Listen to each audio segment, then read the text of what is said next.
Muy buenas y bienvenidos al Tanto, la tertulia semanal de The Objective. Menuda semanita llevamos, menudos meses, porque la verdad que la vorágine informativa, con todo lo que rodea al caso Koldo, caso Ábalos, toda la situación de corrupción, todas las cuestiones que vamos conociendo, se están acelerando poco a poco. Esta semana, en exclusiva, en este periódico, nuestras compañeras Ketty Garat y Teresa Gómez desvelaban una información, la verdad que totalmente espectacular, sobre uno de los socios, uno de los presuntos socios de Aldama, ya saben, el hombre clave dentro de toda esta trama.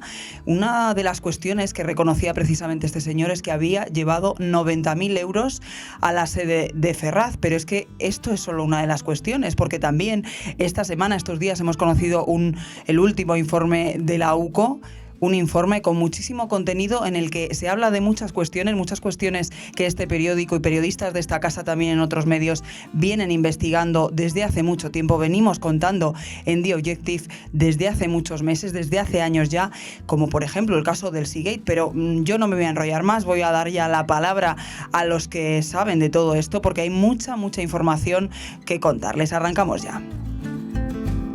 Y arrancamos, como siempre, dando la palabra, saludando al director de The Objective, Álvaro Nieto, porque además, Álvaro, muy buenas, ¿cómo estás? Hola, ¿qué tal? Eres, como decía, uno de los periodistas que desde hace muchos años vienen investigando estas cuestiones que estamos empezando a confirmar con este último informe de la UCO, pero vamos a ir por partes porque es que hay muchísima información y todo se va acelerando y es verdad que a veces nos perdemos. Claro, vamos a ver, sí, efectivamente, para que nadie se pierda, vamos a tratar de explicarlo.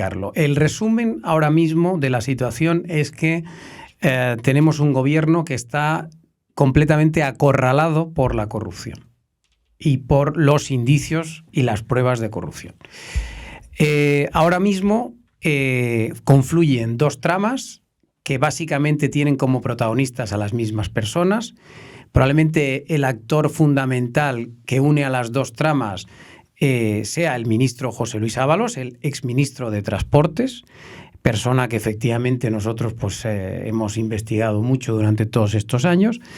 Y ahora mismo lo que tenemos es como dos patas. Por un lado, el llamado caso Koldo, mal llamado caso Koldo, que es el que supimos hace unos meses. Bueno, lo habíamos desvelado nosotros en el año 2020, pero bueno, ya en enero hubo una redada, detuvieron una serie de gente en relación a unos contratos en pandemia con mascarillas y material sanitario. Bueno, y un enriquecimiento de esta trama gracias a esos contratos recibidos por parte del gobierno.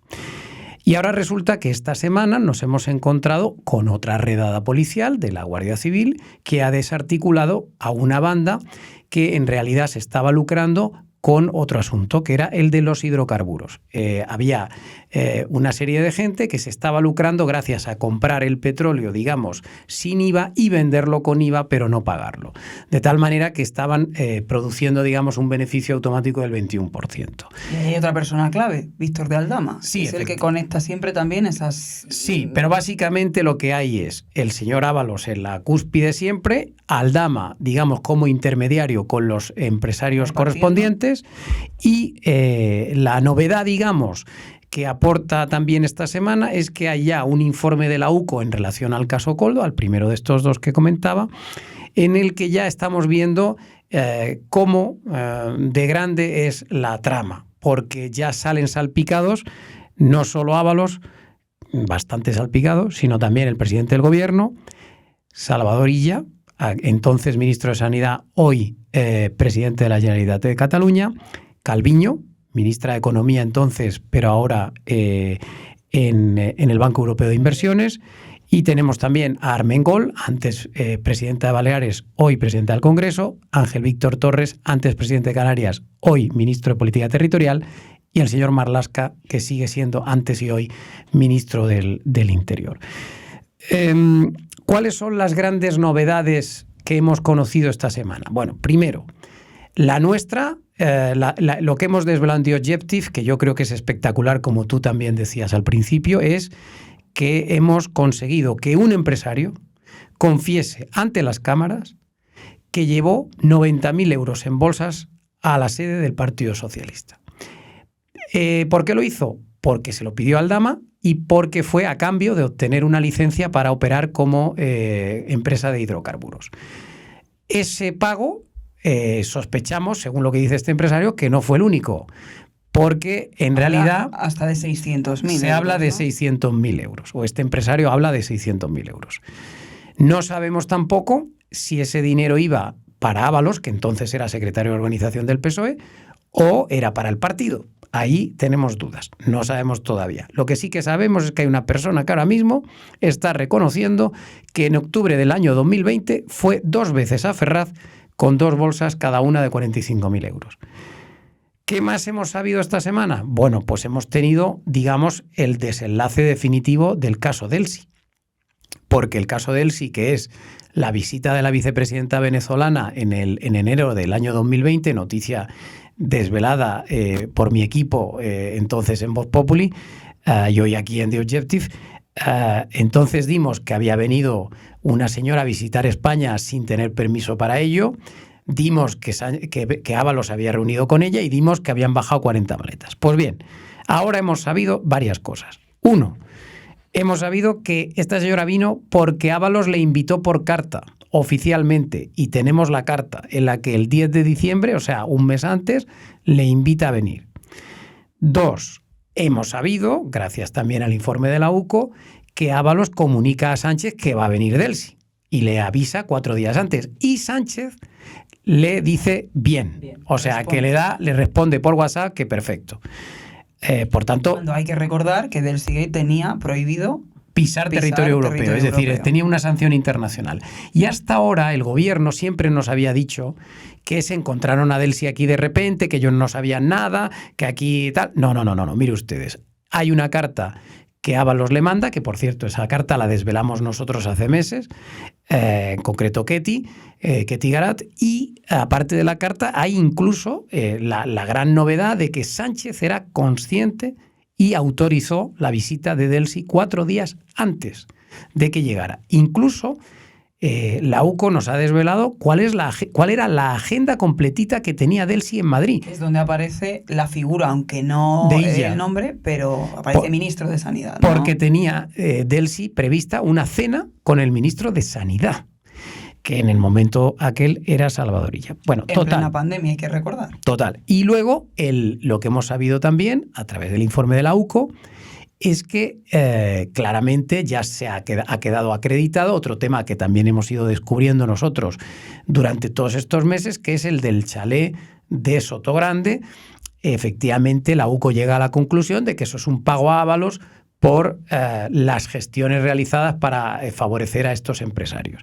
Y también sale Jessica, la famosa Jessica, la amante del ministro que viajaba con él. Bueno, pues ahora resulta que Aldama le pagaba el alquiler de su piso. En fin, la verdad es que es todo una acumulación de disparates que vienen a confirmar que, como decía yo antes, estamos ahora mismo en el gobierno, el gobierno está en medio de una fosa séptica y que en realidad se han comportado durante todos estos años como si no se les fuera a pillar nunca.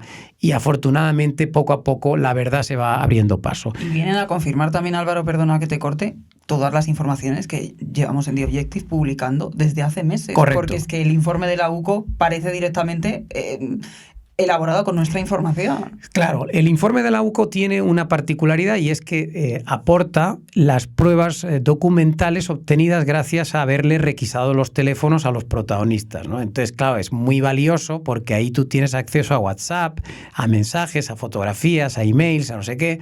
Eso está muy bien, pero en el fondo, lo sustancial de la información del informe de la Guardia Civil ya estaba publicado por The Objective. Y todo esto ya lo sabíamos. Por cierto, las maletas de Delcy nunca supimos que había, pero ahora de repente hemos sabido que el Aldama, el comisionista, estaba comprando lingotes de oro con Venezuela. Imagínate.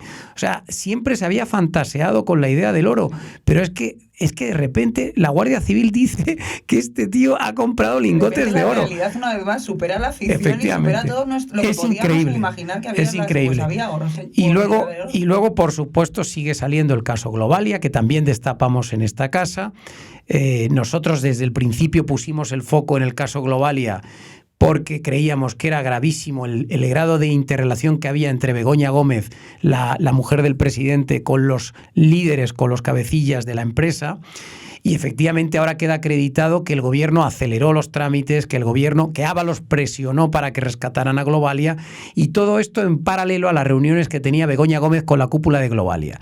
Es decir, que huele fatal, sigue oliendo fatal, y espero que algún día los tribunales metan el diente a este asunto, porque te recuerdo que en el caso Begoña Gómez lo que se le ha dicho al juez es que en lo de Globalia no se puede meter.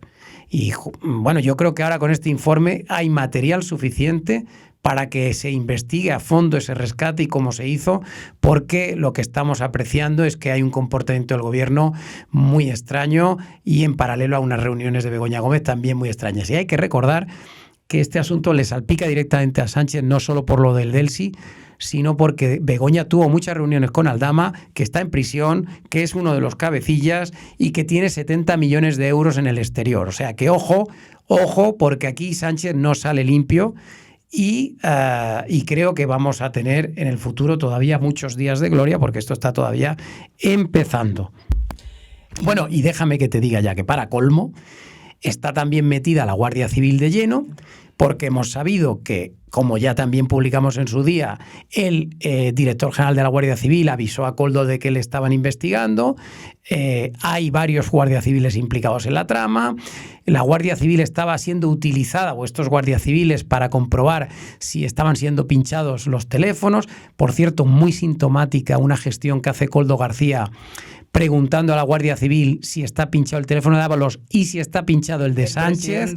Cuidado con esto. O sea que yo creo que aquí ahora mismo ya está claro que no es el caso Koldo, siempre lo dijimos, esto iba más arriba, como mínimo era el caso Ábalos, y ahora yo creo que ya podemos hablar de caso PSOE o caso Sánchez.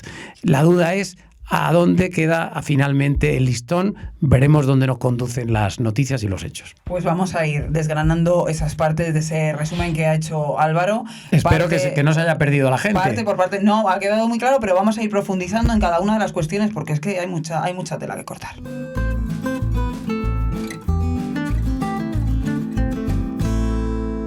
Se lleva a Ferraz la cantidad de 90.000 euros que son entregados en la calle Ferraz, en la segunda planta.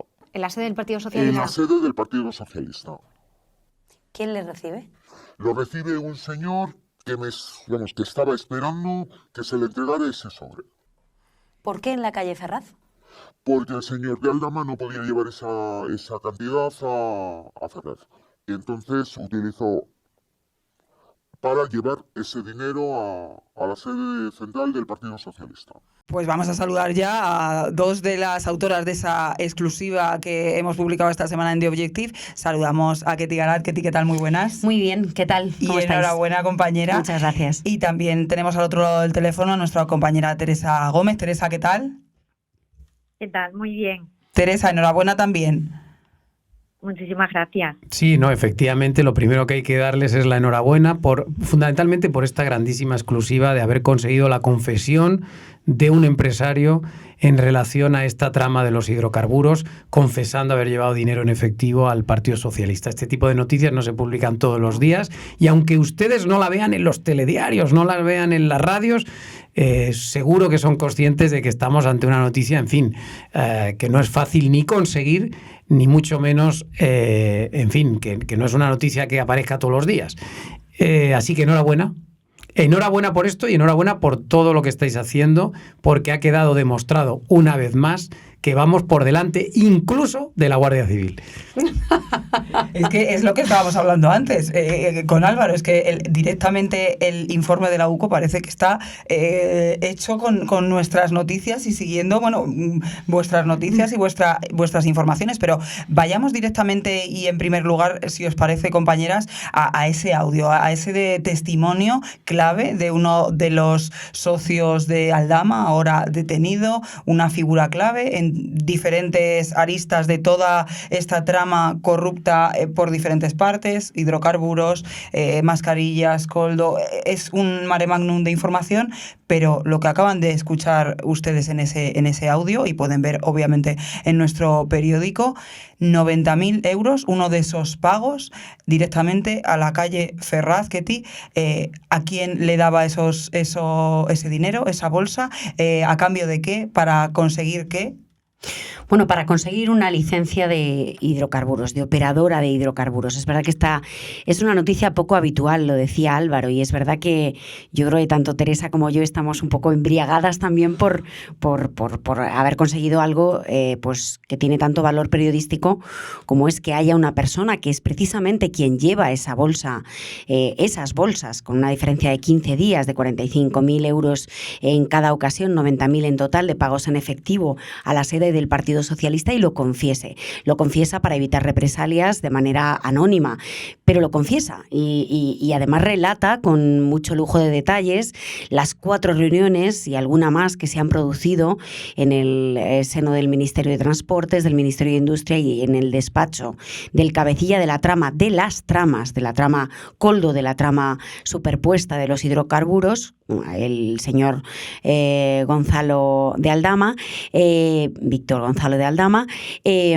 bueno, pues y cómo se le exige pues que tenga que ir a Ferraz a efectuar esos pagos, que tengan que proceder a otros pagos que ascienden en total a 600.000 euros, que supuestamente se realizaban directamente a través de Claudio Rivas en transferencias a través de sociedades suyas con destino al señor Aldama, y que posteriormente esto culmina en la compra de un chalet que se le regala presuntamente al ministro Ábalos, y aquí el motivo, la verdad, que de orgullo, y esto todo hay que decirlo, un chalet que es clave en la investigación de la Unidad Central Operativa de la Guardia Civil, que aparece como parte mollar precisamente en el informe de la UCO que hemos conocido recientemente, y que pues la información de Teresa y servidora ha ido adelantando en relación a, bueno, pues a todo el rastro, el trazado precisamente que se sigue para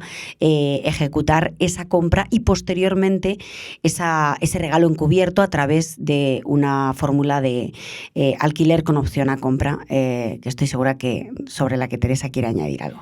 Teresa, te escuchamos. Sí, a mí esto me parece un delito de cohecho casi, o sea, al menos muy evidente, ¿no?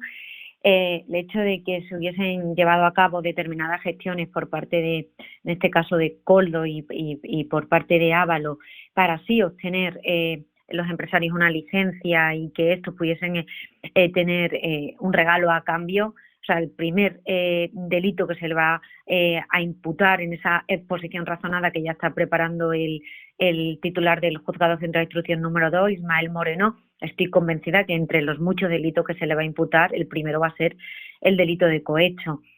Pero es cierto que la UCO hoy recogía en su informe lo que publicamos ayer, por ejemplo, en The Objective,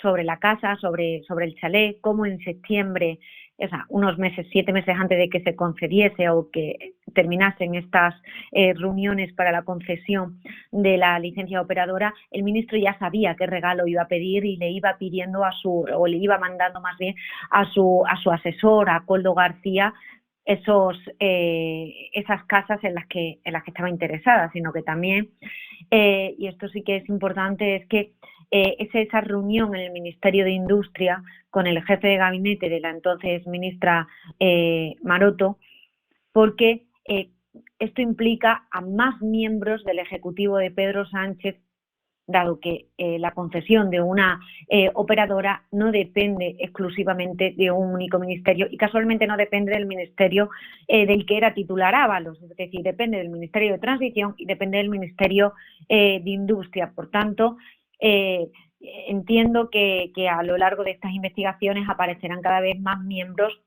del Partido Socialista implicados en esta trama.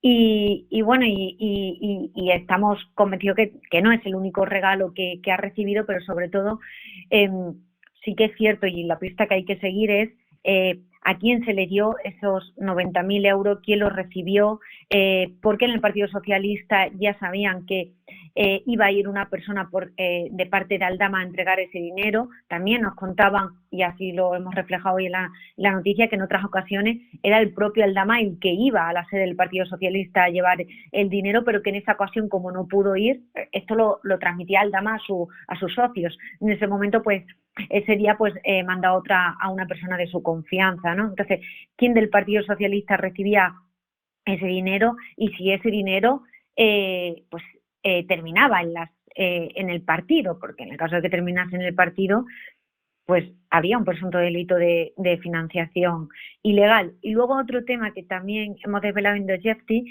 es el tema de Jessica, el tema de la amiga de Ábalos, que hoy también lo recogía el informe de la UCO, y donde se podía ver en las relaciones que tenían Koldo y Ábalos, y hablaban de Jessica, que el puesto que tuvo Jessica dentro de INECO era pues un puesto totalmente arbitrario en el que ella había sido colocada, ¿no? Por lo tanto, ahí sí que hay ya una causa, o sea, al menos hay una denuncia puesta. Todavía no se han abierto diligencia, pero sí que es un claro indicio para abrir una causa por un presunto delito de tráfico de influencias.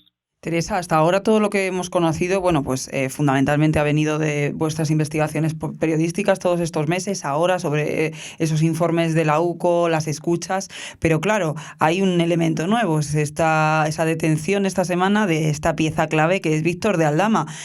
Su detención, pues claro, entiendo que marca un antes y un después, porque él se tendrá que defender y él a lo mejor confiesa, tira de la manta, cuenta cosas, porque este tipo de tramas no suelen protegerse los unos a los otros cuando ya estamos en esta situación. No sé qué pensáis. Bueno, en primer lugar es que, claro, hay que decir que esto, aunque no lo parezca, y hoy hayamos vivido un día trepidante, casi informativamente, con bombas de racimo en lo referente a la investigación está empezando. La investigación en lo que es la pieza de caza mayor, que es José Luis Ábalos, y que siempre ha sido el caso Ábalos, no el caso Koldo, ni como se ha dicho, el caso Aldama, está empezando porque lo que ha hecho y lo que hemos venido explicando desde hace varios meses, tú lo recordarás bien, Rocío, es que los investigadores de la UCO lo que hacían era estrechar el cerco y estirar el chicle. ¿Con qué objetivo? Básicamente con investigar más, con amarrar más en todos los flancos que estaban abiertos, que eran muchísimos, como bien hemos demostrado y como bien se ha demostrado. Que si el chalet, que si Jessica, que si Delcy, que si la trama de los hidrocarburos, que si las mascarillas efectivamente eran el chocolate del loro, lo mollar estaba en otra parte. ¿Qué pasa? Que los investigadores han avanzado mucho con la intención de darlo mascado a quien tiene ahora que juzgar a la pieza de caza mayor, que es Ábalos, que es el Tribunal Supremo. Esto básicamente es la antesala de elevar una exposición razonada ante el Tribunal Supremo, que acabará derivando en la petición de un suplicatorio a las Cortes, al Parlamento, suplicatorio que se tendrá que votar en el Parlamento, y a partir de ahí la imputación de Ábalos y la investigación sobre el ministro. Esto es importante, ¿por qué? Porque hasta ahora el volcado de los teléfonos móviles que hemos visto es el volcado de los teléfonos móviles de los detenidos o implicados, es decir, de Koldo García Izaguirre, de Víctor de Aldama y del resto de los detenidos, pero no de Ábalos. A un aforado no se le puede pinchar el teléfono ni realizar seguimientos, pero a partir de este momento el juez que se haga cargo de la investigación de José Luis Ábalos sí que podrá solicitar información relativa pues, a sus dispositivos electrónicos o a sus correos electrónicos para investigar y cruzar datos con los que ya tenemos y los que ya conocemos. Si toda esta dinamita de la investigación que hemos conocido hoy, si me permitís la expresión, la obtenemos solo de los teléfonos móviles de Aldama y Koldo, pues veremos a ver qué es lo que nos puede deparar en el futuro la información que pueda salir de los correos electrónicos. Creo recordar que algo de correos sabemos en The Objective, ¿verdad, Álvaro? Y de los teléfonos móviles del exministro de Transportes y exsecretario de Organización del Partido Socialista Obrero Español. Teresa, no sé si también quieres añadir, Teresa, algo más sobre esta cuestión y sobre, bueno, pues eso, sobre Víctor de Aldama y lo que pueda también ir contando poco a poco. Sí, yo, por la información que tenemos, yo creo que Víctor de Aldama ya tiene poco material para poder negociar. Él contaba con el material de su papel en la reunión de Delsi para poder negociar. Es verdad que a mí me consta que tiene algo más de información que por el momento no ha salido, pero poco más.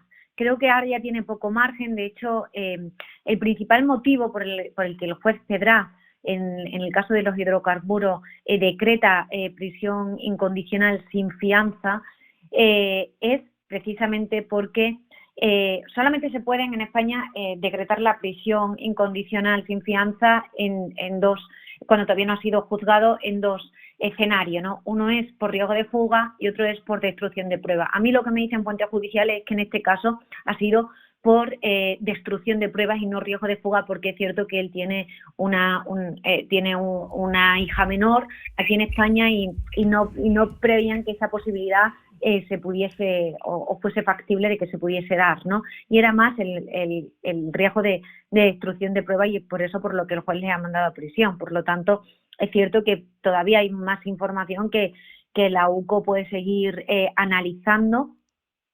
y ver nuevos detalles, pero yo no creo que ahora ya Aldama se encuentre en disposición, en la misma situación que se encontraba hace unos meses para poder negociar, que era en el caso de las mascarillas, en el llamado caso Coldo, que ahora ya será el caso Ábalos, como bien acaba de decir Ketty. No creo que cuente ya con mucha información. Y luego sí que es cierto que a mí lo que me dicen es que Ábalos lo que quiere hacer es, una vez que se eleve la exposición razonada y el Supremo decida imputarle, una de las estrategias que me dicen que se está valorando es renunciar a su acta de diputado para que otra vez la causa tenga que volver a la Audiencia Nacional y poder dilatar los plazos, el tiempo, lo máximo posible. ¿Por qué? Porque para un aforado es mucho mejor ser juzgado por la Audiencia Nacional, que vas a tener una segunda instancia, vas a poder recurrir una sentencia ante el Tribunal Supremo, que si directamente ya eres condenado por el Tribunal Supremo, que ya no tienes ninguna instancia superior para poder recurrir la sentencia.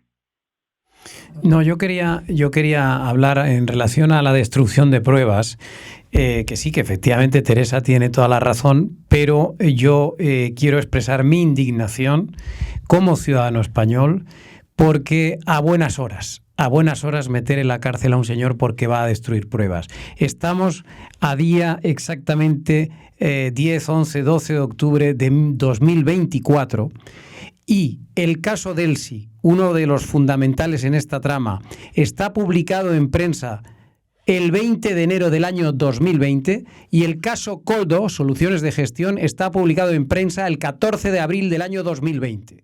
Es decir, si la justicia, la policía, los tribunales, los fiscales se hubieran puesto las pilas con las informaciones periodísticas publicadas por todo el equipo que hemos estado tanto en Voz Populi como en The Objective, nos hubiéramos ahorrado la destrucción de pruebas durante 4 años. Y esta gente ha estado 4 años quemando dinero, destruyendo pruebas y pegándose la vida padre, comprando coches de lujo, pegándose vacaciones de lujo. Es decir, creo que lamentablemente, una vez más, ha llegado demasiado tarde la justicia, demasiado tarde. Está muy bien que llegue, más bien tarde que nunca, mejor tarde que nunca, pero hombre, por favor, lo que hay que hacer es, cuando los periodistas sacamos información relevante, ponerse a trabajar de inmediato para que esta gentuza no se acabe yendo de rositas, porque evidentemente Víctor de Aldama lleva 4 años gastando pasta a mansalva y rompiendo pruebas y destruyendo emails, y ahora decía que sí, los emails y los teléfonos y no sé qué, sí, pero claro, es que las informaciones salieron en el año 2020, desde ese día han podido borrar todo lo que han querido y más. Y de hecho hay que recordar que como empieza esta investigación y esta interceptación de teléfonos móviles es precisamente con una exclusiva de Teresa Gómez y con humildad mía también, en referencia a ese informe del fiscal Luis Pastor antes de las elecciones generales, solicitando que se instara precisamente a la investigación de determinadas personas y a su interceptación de los teléfonos móviles en el caso Koldo. Eso se aparcó antes de las generales, se ocultó durante varios meses y se volvió a retomar en el mes de septiembre, lo cual fue pues algo bastante comentado y bastante llamativo y que permitió básicamente poner sobre la pista a algunos que recibieron el chivatazo precisamente sobre esa investigación, primero de la agencia tributaria y luego directamente por parte de la justicia, para hablar en algunas ocasiones que sabían que estaban siendo grabados y que estaban siendo interceptados, deslizando nombres clave que permitían pues extender la mancha, esto que se dice de la tinta del calamar. Por ejemplo, cuando Koldo hablaba del señor Tellado o de un tal Alberto en referencia a Alberto Núñez Feijóo. Creo que ha habido varios meses, efectivamente, de inacción, de paralización, pero bueno, la justicia y sobre todo la verdad siempre llega, y la verdad es que yo he de decirte, Álvaro, que para mí es un orgullo que las 10 noticias que hoy se han conocido por parte de la UCO, y te lo digo con todo el cariño y con toda la emoción, son 10 exclusivas de esta casa y de The Objective, lo cual para mí, como trabajadora de esta casa, es un auténtico y enorme orgullo. Bueno, pues... Felicidades, jefe. Gracias. Bueno, felicidades a todos. Felicidades a todos. Pero sobre todo yo creo que los lectores y los oyentes que nos están ahora mismo escuchando son conscientes de esto que tú estás diciendo. Es decir, nuestros lectores saben que todo esto no era nuevo para ellos. No les suena, porque es que lo habéis contado en las crónicas y lo hemos contado en Al Tanto. Es que, claro, a todos nuestros lectores y oyentes les suena mucho esta historia. Y les suena porque aquí hay un montón de periodistas valientes, como Ketty, como Teresa, que arriesgan su pellejo diariamente, aguantando tonterías, aguantando presiones, aguantando amenazas, aguantando insultos, aguantando la indiferencia de los compañeros que no tienen la misma valentía, y por tanto eso también es meritorio, y eso es lo que estamos haciendo aquí. Porque ahora todos empezarán a hablar de Jessica, por ejemplo, que nadie quería hablar. Es que tú fíjate qué sorpresa, hoy hablando los medios de comunicación, ahora ya todo el mundo conoce a Jessica. Pues miren ustedes, bienvenidos al mundo de Jessica. A lo mejor algún día se animan y empiezan a hablar de Matsumoto, la cuñada japonesa de Pedro Sánchez, de la que todavía no ha hablado nadie más que de Objective. Fíjate, es que es lo peor que hay que combatir en el mundo del periodismo, más que los insultos y las críticas y las cacerías, que también de eso ha habido, es el silencio. Es el silencio generalizado. Y frente al silencio, cuando algunos publicábamos y predicábamos en el desierto cosas de las que nadie se hacía eco, de repente ver que toda una unión central operativa de la Guardia Civil recoge las informaciones que nosotros habíamos publicado en referencia a una exclusiva de Teresa, por ejemplo, la carta de Delcy Rodríguez enviada por Ábalos invitándole a España en el Delcy Gate, desmontando las 7 versiones que se habían dado. Carta que habíamos visto y que publicamos sin la carta, porque no podíamos, porque el periodismo llega hasta donde llega, o los emails de Jessica, o su estancia en un determinado piso de Madrid, o las informaciones relativas al chalet, o la trama de hidrocarburos. La verdad es que antes decía orgullo, y yo creo que hoy nos vamos todos a la cama con la satisfacción de haber hecho el trabajo bien hecho. Pero por último, que tía, antes de despedirte, ¿cómo se va a ir a la cama el PSOE con todo esto? ¿Por qué? Pues muy inquieto y en shock, absolutamente en shock. Hay varias frases que tenía yo apuntadas aquí para la crónica que podrán leer nuestros lectores de manera inminente, porque es verdad que ahora mismo, bueno, yo diría que tanto el Palacio de la Moncloa como el Partido Socialista están en estado comatoso, en estado de shock, y hay mucha gente que empieza a hablar ya del final. Abiertamente del final. Ha habido mucha literatura sobre cómo será el final de Sánchez, porque es verdad que cuando alguien lleva gobernando 6 años, él lleva al frente del PSOE 10 años en total, desde su llegada al poder en 2014 a la Secretaría General del Partido Socialista, pues se habla mucho del postsanchismo. Y siempre se ha dicho que el final de Pedro Sánchez será apoteósico. Yo no sé si este es el final definitivo o va a ser más apoteósico aún. Pero como sea más apoteósico aún, me parece que vamos a tener que tomar todos vitaminas para ser capaces de seguir el ritmo. Bueno, Mucho zumo de naranja. de momento, Felipe González ha salido diciendo que él ya tiene los candidatos alternativos a Sánchez Pero en la que no cabeza. lo va a decir.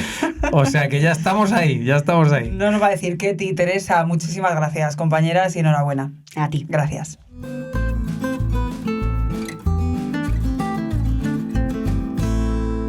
Y seguimos intentando desenroscar esta historia y nos vamos a ir al 23 concretamente de enero del 2020 y vamos a saludar ya a nuestro compañero Antonio Rodríguez. Antonio, ¿qué tal? Muy buenas. Hola, ¿qué tal? Porque fue entonces cuando aquí estos dos señores publicaron... Y otros cuantos compañeros nuestros, más, sí. Publicasteis. Entre otros Alberto Sierra, Alberto que también Sierra, trabaja que también aquí en The trabaja con Objective. nosotros. Un grupo de periodistas bajo tu mando en Voz Populi en tu anterior etapa, comenzasteis a hablar de este viaje de Delcy Rodríguez a España, recordamos, y de las maletas. Recordamos, Delcy no podía venir a España y el señor de las maletas. Antonio ¿Y Rodríguez. cuánto tiempo estuvimos cada uno donde estábamos en ese momento? ¿Qué había en las maletas? ¿Qué habría en las maletas? Ya más o menos parece que vamos viendo un poco de luz, pero Antonio, este informe de la UCO es un espaldarazo, lo estamos diciendo, a esa información, a ese trabajo, a esa investigación de hace años y luego que habéis continuado aquí en The Objective. Pues sí, es muy emocionante leer el informe porque viene a respaldar el trabajo que empezó hace casi 5 años, que ya ha pasado tiempo y todos tenemos más ganas, pero yo iba a decir, estáis igual, hombre. Pero las mismas ganas de trabajar y de sacar exclusivas. Aquello fue un momento estelar del periodismo independiente porque aquel viaje fue secreto y si no hubiéramos estado hábiles algunos periodistas en aquel momento, posiblemente nunca se hubiera sabido hasta hoy a lo mejor que fue aquel viaje de Delcy Rodríguez a Madrid y que derivó en el posterior Delcy Gate, que hoy que con el informe de la UCO ha dado nuevas pistas y nuevas piezas en un puzzle al que todavía le faltaban muchas cosas por saber. Claro, fue un momento cuando vosotros publicáis esta información, hay que recordarlo, recuerdan todos ustedes, estábamos a las puertas. Empezaba a hablar del COVID en otros países, pero claro, llegó aquí, tapó ese tema, desgraciadamente, o lo opacó. Es que fue exactamente ese. Nuestro gran drama fue que la noticia la desvelamos el 23 de enero del 20, era una noticia que era del 20 de enero, es decir, tardamos 3 días en confirmarla, porque a nosotros nos llegó al día siguiente la primera información, pero hasta que tuvimos de verdad aquello atado, pues tardamos 3 días. Y lo que pasó es que enseguida vino la pandemia, Ábalos estuvo los primeros días negándolo todo, cambió la versión 20 veces y al final los muertos de la pandemia se impusieron lamentablemente. No obstante, yo lo que hice fue escribir un libro, porque claro, quedé tan tocado de aquello, es decir, de tan frustrado, ¿no? De cómo había podido desvelar una historia tan increíble, tan cinematográfica, como es el Delcy Gate y el rescate de Plus Ultra y lo de Caso Coldo, y todo eso lo metí en un libro que sigue hoy 3 está años. Más vigente que nunca. Y está escrito en el verano del 21, en realidad recopilando todo lo que habíamos investigado. Se llama Conexión Caracas-Moncloa y, en fin, efectivamente, yo invito a todo el mundo a que lo siga comprando, se puede comprar por Amazon perfectamente, porque sigue de plena actualidad y si lo leen, verán como en realidad estaba todo publicado en el año 20. Lo de la UCO ahora es simplemente la constatación o la demostración de que íbamos en la línea adecuada. Sí, totalmente. Y claro, con informaciones ahora muy relevantes. Claro, en aquel momento se nos quiso vender como que el gobierno se enteró que venía del Seagate unas horas antes de aterrizar aquí en Barajas, como un poco menos que se había metido furtivamente en un avión, había despegado de Caracas y en mitad del océano saltaron las alarmas en Barajas y eso llevó a que Marlaska hablase con una reunión de urgencia con Ábalos para que fuese al aeropuerto. Ábalos diciendo siempre durante estos años que él impidió a Delcy pisar territorio español, cuando en fin el informe de la UCO es demoledor. estamos hablando de que 4 días antes el propio Ábalos le comunica a Pedro Sánchez que ella va a venir aquí a España. Estaba totalmente organizado hasta el punto de que Víctor de Aldama, el comisionista que se ha descubierto a raíz de este informe, que tenía un papel tremendo, una interlocución directa con la propia Delcy Rodríguez, pues llega hasta el punto de enviarle la agenda de 4 días de estancia de la vicepresidenta de Venezuela en Madrid. 4 días, no unas horas por la noche de incógnito. 4 días con su hotel.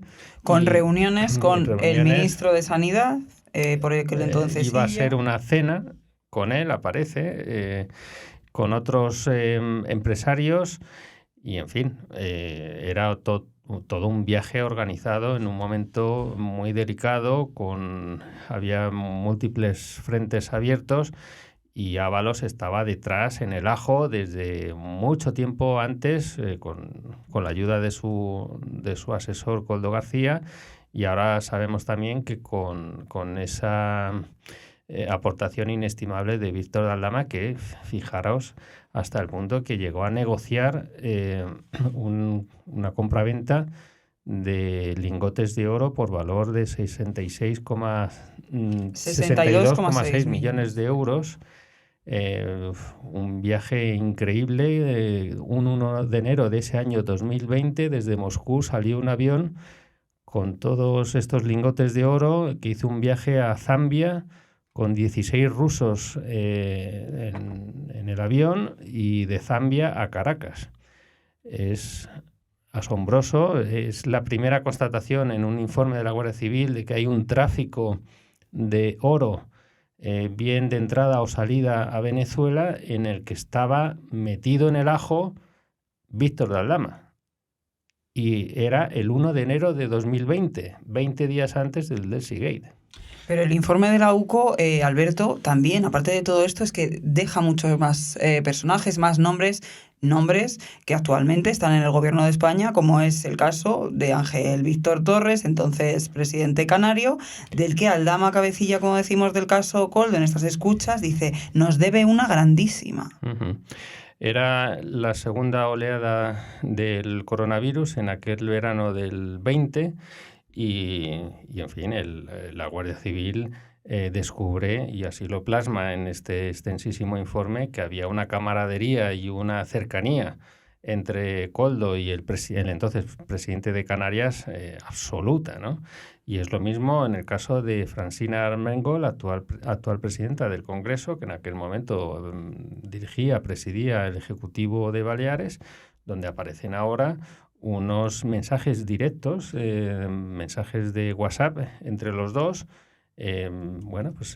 Hasta el propio Koldo la escribe cariño en uno de los mensajes, ¿no? Que es algo que prácticamente, salvo que seas pareja, esposa o madre o hija, no sueles escribir a nadie, ¿no? Es sorprendente porque la actual presidenta del Congreso ha estado en comisiones de investigación en los últimos meses diciendo que los contactos que tenía con Koldo no se acordaba, habrían sido conversaciones sin ningún interés, totalmente intentando echar agua a algo que se ha visto ahora. Era una relación de camaradería y una interlocución directa entre el asesor de Ábalos y una presidenta autonómica como Francina Armengol. Claro, Álvaro, lo comentábamos. Esto, al final, todo lo que estamos sabiendo, todo lo que lleva el informe de la UCO, viene a demostrar todas las informaciones que, entre otros, The Objective, el primero, ha venido publicando. Pero claro, es que ya no pueden negar. Decías tú, Antonio, no, es que Armengol venía tiempo negando, no tenía relación, ya no lo puedes negar porque está ahí esa conversación llamándote cariño. Entonces, ¿esto en qué papel deja la presidenta del Congreso? ¿En qué papel deja el ministro canario? Bueno, evidentemente deja mal a todos. Deja mal, fíjate, yo aquí tengo la lista: a Ábalos, a Sánchez, a Illa, a Calviño, a Armengol, a Torres y a Marlaska, de momento. Pero es cierto que en España estamos en un nivel ahora mismo de corrupción moral que da igual lo que se publique, que da igual lo que conozcamos. Fíjate cómo será la cosa de grave, que hoy hemos tenido esta noticia de la UCO. The Objective ha publicado esta semana lo de las bolsas con dinero entrando en Ferraz.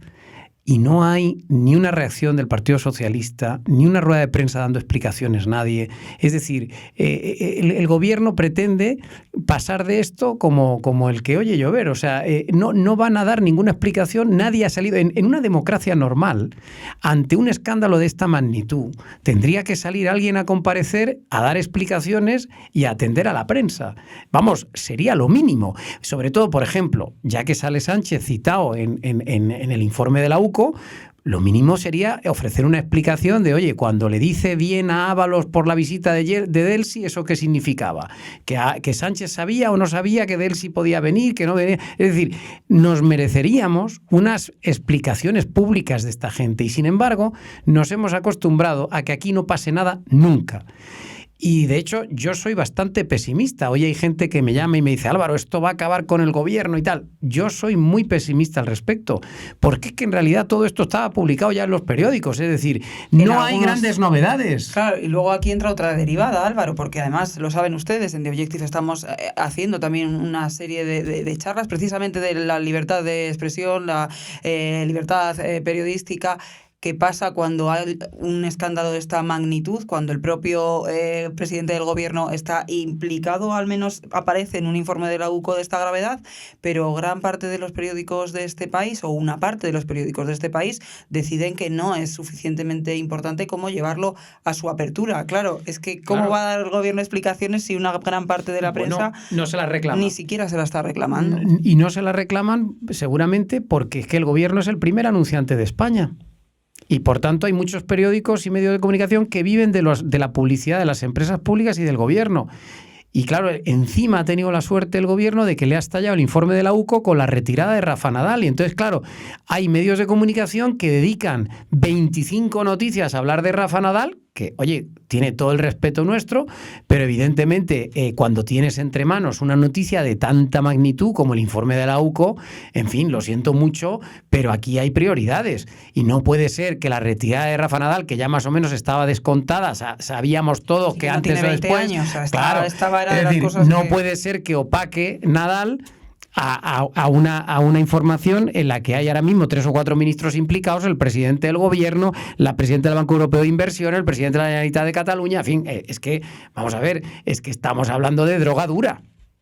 Por eso, al final hablabas del pesimismo, claro, y de que el gobierno no da explicaciones y que la sociedad pues ha perdido un poco ese valor, pero claro, es que la mitad de la prensa pues desgraciadamente no está haciendo ese caso. Antonio, compañero, muchísimas gracias. La verdad que es un verdadero placer trabajar con tan grandes periodistas y con vosotros, y en este momento clave para el periodismo español, porque aunque a otros no les parezca que es lo suficientemente importante como para llevarlo a abrir su periódico, señores, lo juzguen ustedes mismos. Gracias, Antonio. Un abrazo.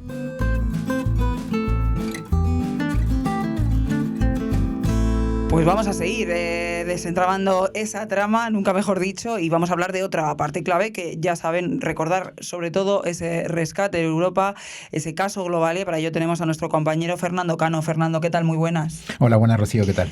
Hemos contado aquí, has contado en The Objective y también en Al Tanto durante meses, pues bueno, todo ese rescate, lo opaco que fue ese rescate, y pues estos días, lo estamos hablando esta semana, ese informe de la UCO también habla precisamente sobre esta cuestión. ¿Qué nuevas revelaciones hace el informe de la UCO? Bueno, realmente las revelaciones nuevas, como decía Álvaro en el transcurso del programa, son pocas, pero desde luego son muy interesantes porque confirman muchas de las informaciones que hemos publicado y ponen nombre y apellido a los principales cabecillas que estuvieron detrás del rescate.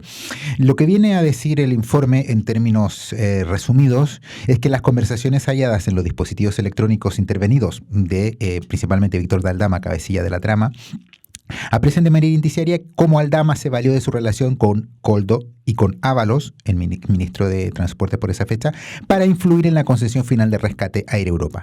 Y a través de todas estas conversaciones que sostienen con Ábalos, con Koldo y con Javier Hidalgo, consejero delegado por entonces de Globalia, la matriz de Air Europa, pues se confirma que el muñidor detrás de todo el rescate fue Víctor Aldama. Recordemos que Víctor Aldama había sido contratado meses antes por el propio Hidalgo para que le asesorara en diferentes cosas. Y uno de esos asesoramientos, por lo que recibió una cuantiosa gratificación económica, era precisamente intentar sacar adelante este rescate. ¿Qué pasa? Pues que Víctor Aldama se vale de su excelente relación con el ministro Ábalos y con Koldo, su mano derecha, Koldo García, para presionar constantemente durante 5 meses, los meses que transcurren entre junio de 2020 y noviembre de 2020, que es cuando se aprueba finalmente el rescate. Él constantemente presiona a Ábalos, habla con Koldo, habla con Hidalgo para sacar adelante este rescate. ¿Qué logra? Pues que el ministro Ábalos de primera mano coja como una bandera y prioridad de su ministerio en esas fechas sacar adelante este rescate. Se refleja que Ábalos, a través de conversaciones que posteriormente tiene Aldama con Hidalgo, que Ábalos estuvo reunido con el presidente Sánchez, con la ministra por entonces, ministra de Asuntos Económicos, Nadia Calviño, con el vicepresidente de la CEPI por entonces, Bartolomé Lora, y con Pedro Saura, actual presidente de Correos, anterior presidente de Paradores, y en esa fecha secretario de Infraestructuras, es decir, el número 2 de Ábalos en el Ministerio de Transporte. A través de diversas reuniones con estos 4 personajes que se nombran, hay más que hemos nombrado nosotros, pero que nos ceñiremos solamente a los del informe, Ábalos logra sacar en tiempo récord el rescate, pese a las premuras que tenía Javier Hidalgo, que manifiesta en muchas oportunidades que esto va más lento de lo que él esperaba y culmina a que Aldama acelere los procesos. ¿Qué consiguieron? Pues lo que hemos publicado en este periódico, que se aprobara en tiempo récord el rescate. El rescate de 30 rescates fue el que más rápido se aprobó. De hecho, se aprobó solo 3 meses después de que en el BOE se conoció que existía esta herramienta de rescate. Es decir, a finales de julio, se publica el 22 de julio en concreto en el BOE, la existencia del Fondo de Rescate de la Solvencia para las Empresas Estratégicas. Y 3 meses después se concede el primer rescate a Globalia. 475 millones que nunca más se volvió a repetir una cifra tan elevada para otros rescates de otras empresas. Hemos dicho en este periódico muchas veces, y lo venimos diciendo desde hace más de 2 años, que ha sido un rescate opaco, pero que además ha sido un rescate totalmente anómalo porque las condiciones que se le dieron fueron totalmente diferentes a las que posteriormente se concedieron. Y esto en buena parte se viene a explicar con este informe por quienes estuvieron detrás. Básicamente el informe de la UCO da un montón de indicios que dicen que el rescate básicamente fue muñido por la trama y utilizando al ministro Ábalos como su principal herramienta. Y también, bueno, claro, habla de esas reuniones, ¿no? Esas reuniones con Calviño, esas reuniones que comentaban. Hay un momento en el que le dice Aldama a Hidalgo, parece que todo ha servido. Lo que sí que se puede deducir de toda esta actividad de Aldama es que, oye, efectivo era y no paraba. Bueno, efectivo, pero también un poco, no mentirosillo, pero vendía la piel del oso antes de tenerla. Él, las primeras reuniones datadas y conversaciones datadas por la UCO respecto a este tema en este informe datan del 8 de julio y ya desde el 8 de julio Aldama le viene prometiendo a Hidalgo que esto ya está resuelto. ¿Qué pasa? Que pasan 4 meses y lógicamente Hidalgo en muchos periodos, principalmente entre agosto y septiembre, se intranquiliza porque claro, si tú el 5 de julio le dices que esto ya está resuelto, luego en diferentes comunicaciones que se siguen documentando en este informe le sigue diciendo que ya está hecho. Después de cada reunión que tenía con la ministra Calviño le decía que estaba hecho. Después de las reuniones con la gente de la CEPI estaba hecho, pues al final el señor Hidalgo pues se impacienta y claro, los últimos mensajes previos antes de que se concediera el rescate, que repito, fue un rescate rapidísimo, pero claro, las urgencias de esa época de Globalia eran mucho más que el tiempo que se concedió posteriormente el rescate, pues al final de los mensajes se refleja una suerte de quiebre entre la relación entre los dos porque Hidalgo ya estaba, digamos, un poco harto de que le dijeran que estaba resuelto y oficialmente no se publicaba. Pero sí, efectivamente, después de cada reunión, o sea, yo creo que Aldama fue muy efectivo porque consiguió el rescate en tiempo récord, pero no todo lo efectivo que necesitaba en ese momento Hidalgo para que le rescataran porque la situación de aéreo era crítica. Recordemos que en la pandemia se cerraron los aeropuertos, se cerró el tráfico aéreo, con lo cual una aerolínea, en este caso Hidalgo, y la Globalia, que ya venía con problemas económicos de antes, pues quedó en una situación absolutamente crítica y probablemente necesitaba el dinero mucho antes de lo que se lo dieron. Claro, hay otros 2 personajes que aparecen también en ese informe relacionados con esta causa. Es el caso de Saura, de Pedro Saura, y también de Lora. Bartolomé Lora. Bartolomé Lora. Cuéntanos su papel en todo esto. Bueno, el papel de ellos dos fue rematar el rescate. Según lo que cuenta Aldama en sus mensajes, el rescate estaba validado por las altas esferas, es decir, Pedro Sánchez, Nadia Calviño y los ministros, y ya en el mes de julio. Pero claro, el tema se fue dilatando y ya en el mes de septiembre Ábalos ordena directamente a Bartolomé Lora y a Pedro Saura, que era su segundo en el ministerio, que remataran el rescate y que lo aceleraran. Durante esas fechas, Hidalgo pregunta insistentemente a Aldama qué pasa con lo mío y Aldama le dice que Ábalos está trabajando. De hecho, hay un mensaje muy importante que nosotros reproducimos también en The Objective, en el cual muestran un pantallazo en el cual Ábalos le dice a Aldama que esto está en manos de Pedro Saura y que él había dicho que iba a solucionarlo. Y luego pues le rebota un mensaje de Bartolomé Lora, que entendemos por la sucesión de acontecimientos que fue el que finalmente lo resolvió a instancias de Bartolomé Lora, pues le dice que esto ya está cerrado y que se van a cerrar los últimos, incluso le invita a una reunión para cerrar los últimos detalles del contrato final que tenía que firmar con las condiciones finales. Compañero, muchísimas gracias, como siempre, por contarnos ese extraño rescate y ahora ya vamos atando todos los cabos poco a poco. Ya sabemos por qué fue extraño, pero todavía falta, como decía anteriormente, que se sepan los detalles de por qué se concedió. Claro, y yo creo que aquí lo relevante, y yo creo que conviene que lo subrayemos, es que efectivamente nadie duda de que probablemente durante la pandemia hubiera que rescatar Globalia, porque era una empresa fundamentalmente turística en un momento en el que dejó de haber turismo y para que no quebrase, puesto que esta empresa era muy importante, había que ayudarla. El problema es que, como ha contado Fernando, el rescate se hizo de una manera express, saltándose los plazos previstos y además con una serie de reuniones y con una serie de presiones que, hombre, en fin, llaman la atención, especialmente las reuniones que tenía Begoña Gómez, esposa del presidente del gobierno, con la propia cúpula de Globalia, mientras Globalia negociaba su rescate con el gobierno.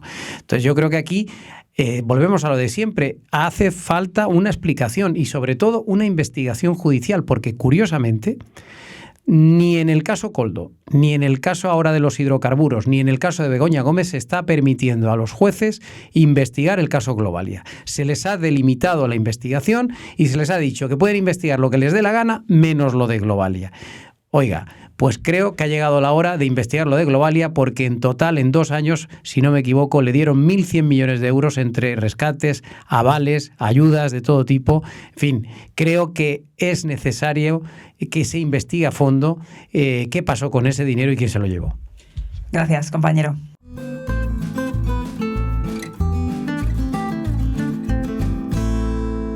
Pues vamos a ir finalizando y cerrando un poco esta historia que, pues como les decimos, es el inicio seguramente, aunque ustedes ya llevan escuchando muchas cuestiones desde hace meses que estamos investigando en The Objective. Es solo el inicio de la investigación de todo lo que se va a saber, pero también es clave el papel de la Guardia Civil, que nos va a explicar nuestro compañero Enrique Recio. Enrique, ¿qué tal? Muy buenas. ¿Qué tal, Rocío? Efectivamente, el informe destapa muchísimas cosas, pero también es importante, ¿no?, la penetración que tiene la trama en la Guardia Civil, ¿no? O sea, lo que dice uno de los informes es que guardias civiles de la Jefatura de Información del Servicio de Antiterrorismo colaboraron directa o indirectamente para la trama a través del comandante investigado, que se llama Rubén Villalba, ¿no?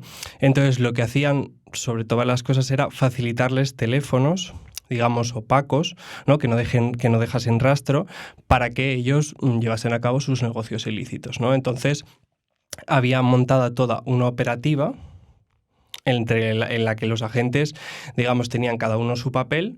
Entonces conseguían teléfonos a petición de los líderes de la trama, ya fuesen Koldo, sobre todo Víctor de Aldama. Conseguían los teléfonos, los utilizaban un tiempo, luego los agentes los destruían, un agente volvía a comprarlos, los volvían a utilizar y así consecutivamente. Pero no solo utilizaban o sea, no solo les dotaban de teléfonos, digamos, seguros, ¿no? O sea, también hacían balizas en las oficinas de Aldama que tenía aquí en el centro de Madrid. Hubo agentes de antiterrorismo que hicieron vigilancias en esa zona por si le estaban investigando. O sea, es muy tremendo. Y luego, además, lo que desvela el informe también es que incluyeron a Aldama como confidente de la Guardia Civil para que les saltase a estos agentes de la Guardia Civil si en algún momento estaba investigado. Y efectivamente, esas alertas, tal y como cuenta el informe, saltan en 2022 y en 2023. Y lo que dice la UCO es que si estos agentes de la Guardia Civil sabían que les estaba investigando la UCO y supuestamente no estaban haciendo nada malo, porque claro, lo que me cuentan a mí también desde la UCO es que al ser un agente, o sea, un confidente Aldama, que se hagan determinados trabajos para esa persona, al ser información, no es ilegal. El tema es si había alguna contraprestación, entiendo, por esos trabajos. Sí, ahora comento eso. La cuestión es que la UCO destaca que, pese a que esos agentes saben que se lanzan alertas al mismo tiempo que están trabajando para él, nunca avisan a la UCO. Entonces, sí, efectivamente, como comentabas, hay contraprestaciones, o sea, se pagaban como 2.000 euros al mes a Rubén Villalba, supuestamente directamente a él, pero lo que ha concretado también a través del análisis de sus cuentas bancarias, etcétera, es que entre 2021 y 2023, que es cuando empieza a recibir pagos de Aldama, en sus cuentas hay pagos de origen desconocido por casi 90.000 euros.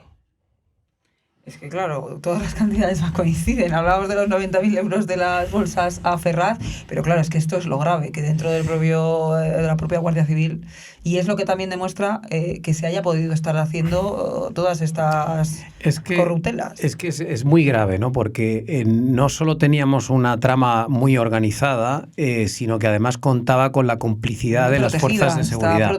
Entonces, claro, esto es muy desalentador, ¿no? Porque te das cuenta que 2 o 3 policías corruptos, o guardias civiles en este caso, pues hacen mucho daño, porque no solo se encargaron de proveerles de teléfonos móviles seguros, sino que, bueno, estuvieron todo el rato informándose a ver si estaban investigados, si les estaban investigando, si no.